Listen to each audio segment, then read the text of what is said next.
નમસ્કાર વિદ્યાર્થી મિત્રો, મારી યુટ્યુબ ચેનલ સંજય પટેલમાં આપ સૌનું હાર્દિક સ્વાગત છે।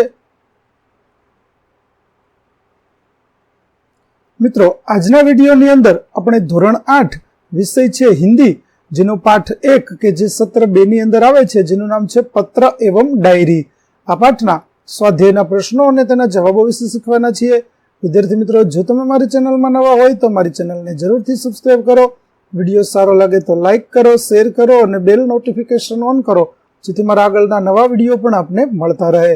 તેમજ વિદ્યાર્થી મિત્રો, આ પાઠની પીડીએફ જોવા માટે પ્લે સ્ટોરમાં જઈ અમારી એપ્લિકેશન વિશ્વગુરુ STD 1-12 ગુજરાતી ડાઉનલોડ કરી તમારા મોબાઈલમાં ઇન્સ્ટોલ કરો। જે તમે શરૂ કરશો તો તમને આ પ્રકારે જોવા મળશે, જેમાં બધા ધોરણોની અંદર ધોરણ બતાવશે, ધોરણ પસંદ કરશો એટલે વિષય બતાવશે, વિષય પસંદ કરશો એટલે પાઠ બતાવશે। જેમાં વિડીયો ઉપર ક્લિક કરશો તો વિડીયો જોઈ શકશો અને પીડીએફ ઉપર ક્લિક કરશો તો તમને પીડીએફ જોવા મળશે। તો આશા રાખું છું અમારી એપ્લિકેશન આપને ગમશે। જરૂરથી ડાઉનલોડ કરજો, જે એકદમ ફ્રી છે, કોઈ પણ પ્રકારનો ચાર્જ લેવામાં આવતો નથી, તો જરૂર ડાઉનલોડ કરજો। ચાલો મિત્રો, હવે શરૂ કરીએ પાઠ 1 पत्र एवं डायरी। प्रश्न 1, निर्देशित विषय के बारे में पत्र लिखिए। पहला है, आपने की हुई अपनी यात्रा प्रवास का वर्णन करते हुए अपने मित्र को पत्र लिखिए। तो चलिए लिखते हैं। रमेश पुरोहित, 4 आकाशगंगा डेरी रोड, राजकोट, 27/12/2013। प्रिय मित्र हितेश, जय हिंद। तुम्हारा पत्र 3 दिन पहले आया था, लेकिन मैं कन्याकुमारी के प्रवास में था और कल ही लौटा हूं। कन्याकुमारी भारत का प्रसिद्ध तीर्थ स्थान है। यह तमिलनाडु राज्य में भारत के एकदम दक्षिणी सिरे पर स्थित है। हम दादर मद्रास एक्सप्रेस ट्रेन से चेन्नई पहुंचे। हम वहां के मीनाक्षी होटल में ठहरे। वहां दिसंबर महीने से ही काफी ठंड पड़ने लगती है। दूसरे दिन हम ST बस द्वारा कन्याकुमारी की ओर चल पड़े। सारा मार्ग नारियल के वृक्षों से भरा हुआ है। हरियाली देखकर मन झूम उठता है। कन्याकुमारी एक छोटा सा कस्बा है। हमने शाम के समय समुद्र तट पर भारी भीड़ देखी। लोग वहां का सूर्यास्त देखने के लिए एकत्र हुए थे।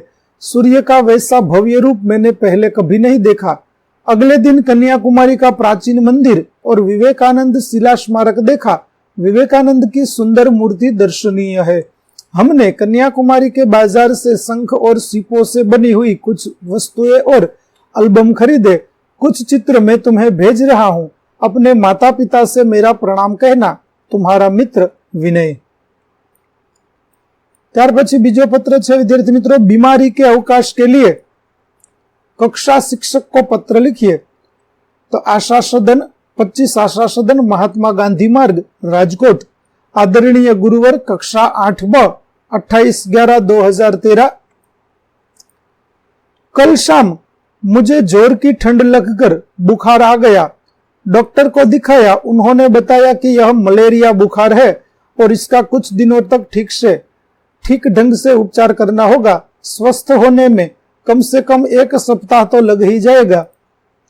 अतएव आपसे प्रार्थना है कि मुझे 1 सप्ताह का अवकाश प्रदान करें। इस बीच मेरी पढ़ाई का जो नुकसान होगा, मैं स्वस्थ होते ही उसकी पूर्ति कर लूंगा। आपका आज्ञाकारी शिष्य आर्य सखिया, कक्षा 8ब। अगला प्रश्न है, पत्र अपने स्कूल की समस्या के बारे में प्रधानाचार्य को पत्र लिखिए। तो श्रीमान प्रधानाचार्य, सरदार विद्या मंदिर, 15/12/2021। विषय, विद्यालय के पुस्तकालय में विज्ञान और वैज्ञानिकों से संबंधित पुस्तकें न होना। आदरणीय गुरुजी, सविनय निवेदन है कि हमारे विद्यालय के पुस्तकालय में साहित्य की पुस्तकों की भरमार है। एक लेखक की कई सारी पुस्तकें हैं। इन पुस्तकों में कविता, कहानी और उपन्यास आदि रचनाएं हैं, परंतु विज्ञान से संबंधित पुस्तकें नहीं है। वैज्ञानिकों की जीवनी संबंधी पुस्तक तो एक ही भी नहीं है। ऐसी पुस्तकें पढ़ने से बहुत प्रेरणा मिलती है। वैज्ञानिकों के अनुभव विज्ञान के प्रति रुचि जगाते हैं। पुस्तकालय में इनका अभाव बहुत खटकता है। आशा है आप इस अभाव की पूर्ति पर ध्यान देंगे। आपका आज्ञाकारी शिष्य आर्य सखिया, कक्षा 8A। प्रश्न 2, सोचिए और उत्तर लिखिए। पहला है, अगर तुम्हें मोबाइल फोन पर अपने मित्र को एसएमएस द्वारा बधाई देनी संदेश भेजना है तो क्या लिखोगे? तो इस प्रकार से लिखेंगे, मेरे प्यारे रामू, आंतर विद्यालयीन वक्तृत्व स्पर्धा में प्रथम आने पर ढेर सारी बधाइयां। अपनी ओर से मैं टाइटन घड़ी भेज रहा हूं। अब तो पार्टी में ही मिलेंगे। अभिनंदन, तुम्हारा मित्र निखिल। दूसरा प्रश्न है, तुमने इस बार छुट्टियों में क्या क्या किया, यह अपने मित्र को कंप्यूटर पर ईमेल द्वारा बताना हो तो क्या लिखोगे? तो उत्तर है, प्रेमकुंज स्टेशन रोड, अहमदाबाद। प्रिय अविनाश, 20 नवंबर 2021, इस बार हमने छुट्टियां अहमदाबाद में ही बिताने का निर्णय किया था, इसलिए मुझे इस अवकाश का उचित ढंग से उपयोग करना था। मैं नित्य प्रातःकाल व्यायामशाला जाता था। वहां तरह तरह के व्यायाम के साथ साथ योग का भी अभ्यास करता था। दोपहर को भोजन के बाद कुछ समय दूरदर्शन देखता था। अपराह्न में साइकिल पर बैठकर मैं कंप्यूटर क्लास में जाता था। शाम को वहीं से हमारी दुकान पर जाता था और 8 बजे पिताजी के साथ घर लौटता था। रात को दूरदर्शन देखता था या बहन के साथ कैरम या चेस खेलता था। इस तरह छुट्टी के दिन कब बीत गए इसका पता ही नहीं चला। तुम्हारा मित्र आर्य सखिया। प्रश्न 3, दिए गए प्रशासकीय शब्दों के आधार पर वाक्य बनाइए। तो पहला शब्द है अधीक्षक। तो शर्मा जी कई वर्षों तक रेडियो के समाचार विभाग के अधीक्षक रहे। दूसरा है प्रभारी, उसने सूचना विभाग के प्रभारी का पद संभाला। तीसरा है आयकर, तो आयकर छिपाना अपराध है। चौथा है प्रशासन, तो पूर्व सूचना मिलने पर भी प्रशासन ने कोई सक्रियता नहीं दिखाई। त्यार पछी प्रश्न 4, डायरी के रूप में लिखिए। पहला प्रश्न, एक पूरे दिन के अपने अनुभव का विवरण लिखिए। तो चलिए लिखते हैं, अहमदाबाद 16 अक्टूबर 2013। कल 16 अक्टूबर थी, नवरात्रि का पहला दिन। एक तरफ मन में उमंग और दूसरी तरफ चिंता थी। उमंग इस बात की थी कि दांडिया रास खेलने को मिलेगा, वाद्यों की मधुर धुनें कानों में रस घोलेगी, और चिंता इस बात की थी कि कुछ ही दिनों में प्रथम सत्र की परीक्षाएं होने वाली थी। पहला प्रश्न पत्र अंग्रेजी का था। पता नहीं इस विषय के प्रति मुझे क्यों अरुचि थी। थोड़ी तैयारी की थी पर बहुत काम बाकी था। चिंता न कर, क्या सब कुछ अंबा मैया पर छोड़कर निश्चिंत हो गया। दूसरा प्रश्न, वार्षिकोत्सव में सर्वश्रेष्ठ वक्ता का पुरस्कार मिलने का आपका अनुभव। तो मुंबई 21 दिसंबर 2021। हमारे विद्यालय का इस वर्ष का वार्षिकोत्सव मेरे लिए एक सुनहरी यादगार घटना बन गया है। उत्सव में वक्तृत्व स्पर्धा का भी आयोजन था। विषय था विज्ञान, शाप या वरदान।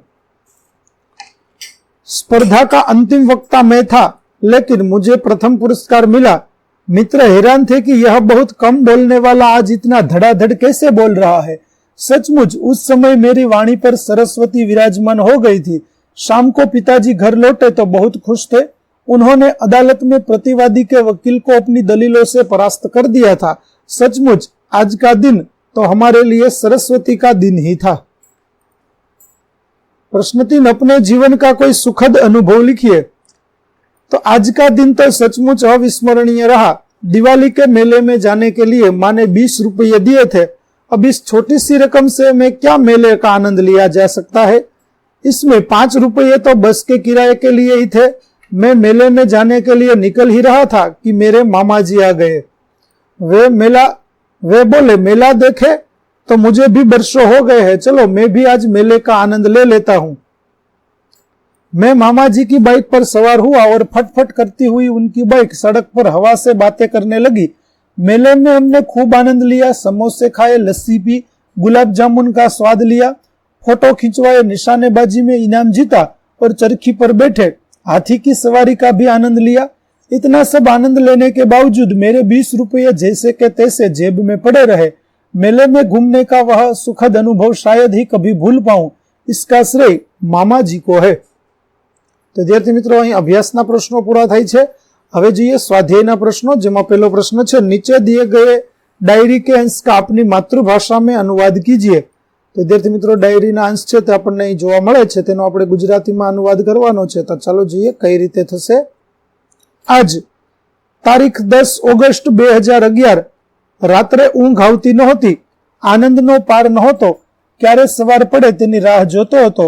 સ્કૂલમાંથી પર્યટનમાં જવાના આનંદની કલ્પના કરતા કરતા મને ઊંઘ આવી ગઈ. વહેલી સવારે 4 વાગ્યે એલાર્મ વાગ્યું અને મમ્મીનો અવાજ સંભળાયો, રાકેશ ઉઠ, 4 વાગી ગયા. હું આનંદ અને ઉત્સાહથી ઉઠ્યો. મનમાં ડર પણ હતો કે ગુરુજી ધમકાવે નહીં. સ્નાન વગેરે પતાવીને સ્કૂલે પહોંચ્યો. બધા સાથીઓ આવી પહોંચ્યા હતા. ગુરુજીએ સૌને બસમાં બેસાડ્યા અને અમે પર્યટન માટે નીકળી પડ્યા. તો વિદ્યાર્થી મિત્રો અહીં આપણું પાઠ 1 પત્ર એવં ડાયરી ના સ્વાધ્યાયના પ્રશ્નો અને તેના જવાબો પૂરા થાય છે. આગળના પાઠના સ્વાધ્યાયના પ્રશ્નો અને તેના જવાબો મેળવવા માટે મારી ચેનલને જરૂરથી સબસ્ક્રાઇબ કરો.